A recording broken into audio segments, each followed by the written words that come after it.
DD Tamil நேயர்களுக்கு அன்பு வணக்கம். நாம இன்றைக்கு சர்க்கரை நோய் பாதிப்புகளுக்கான ஆயுர்வேத சிகிச்சை முறைகளை பற்றி கொஞ்சம் தெரிஞ்சுக்கலாம். சர்க்கரை அப்படிங்கிறத ஆயுர்வேதத்தில் மதுமேகம், இனிப்பு நோய் அப்படின்னு சொல்வோம். உடல்ல கபம் அதிகமாக இருக்கும் பொழுது அல்லது கபத்தின் தன்மை மாறும் பொழுது இந்த சர்க்கரை நோய் ஏற்படுகிறது. இந்த சர்க்கரை நோயை கட்டுப்படாமல் வச்சிருக்கும் பொழுது உடல்ல கழிவுகள் சேரும். அதாவது கபம் சார்ந்த கழிவுகள், கபத்தோட வாதமோ அல்லது கபத்தோட பித்தமோ சேரும். இரத்த குழாய்களில் இந்த சர்க்கரையின் அளவு அதிகமாக இருக்கும் பொழுது இந்த இரத்த குழாய்களில் உள்ள சர்க்கரை அதன் உள் படிமானமாக படியுது. சின்ன சின்ன இரத்த குழாய்களும் படியும் பொழுது அங்கே நச்சுக்களாக மாறி இதை ஆமம் அப்படின்னு ஆயுர்வேதத்தில் சொல்வோம்.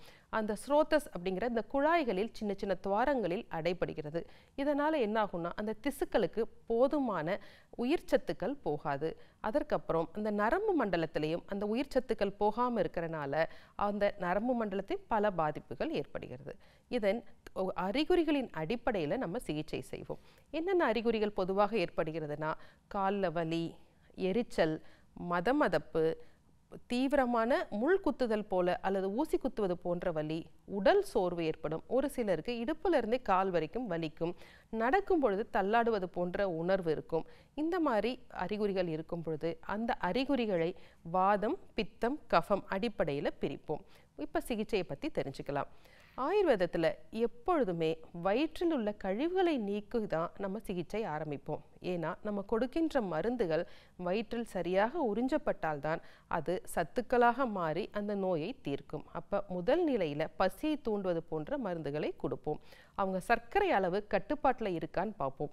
அது நவீன மருத்துவத்தின் கூடவே நம்ம கூட்டு சிகிச்சையாக இந்த காலுக்கான பிரச்சனைகளுக்கு சிகிச்சை நம்ம செய்வோம். இப்படி அடுத்த கட்டமாக சர்க்கரையை கண்ட்ரோலில் இருக்கான்னு பார்த்ததுக்கப்புறம் இந்த தாதுக்கள் நலிவடைதலுக்கான சிகிச்சையை தொடங்குவோம். எப்படி அப்படிங்கிறத பார்க்கலாம்.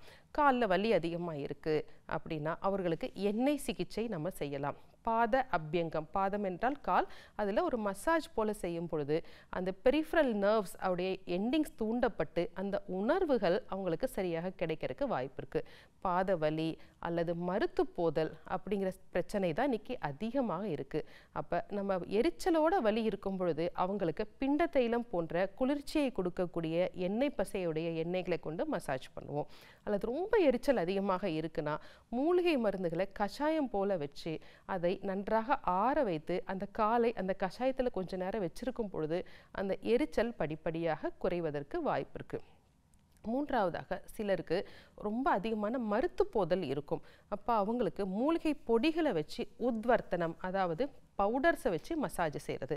இப்படி பவுடர்ஸை வச்சு மசாஜ் செய்யும் பொழுது அந்த தேங்கி இருக்கின்ற கழிவுகள் இலகி அந்த இரத்த ஓட்டத்திற்கு அது ஏதுவாக இருக்கும் அப்படிங்கிறத ஆயுர்வேதத்தின் அடிப்படை கருத்து.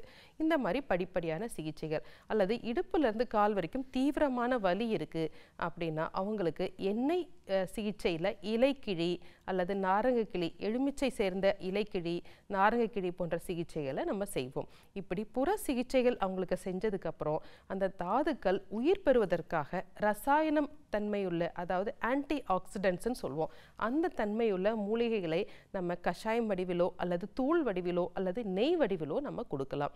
எடுத்துக்காட்டாக அஸ்வகந்தா இருக்குது, அதிமதுரம் இருக்குது, சீந்தில் இருக்குது, அதற்கப்புறம் சதாவரி போன்ற தண்ணீர் விட்டான் கிழங்கு போன்ற மூலிகைகளை அவரவர் உடல் தன்மைக்கு ஏற்றவாறு கஷாயமாகவோ நெய்யாகவோ பயன்படுத்துவோம்.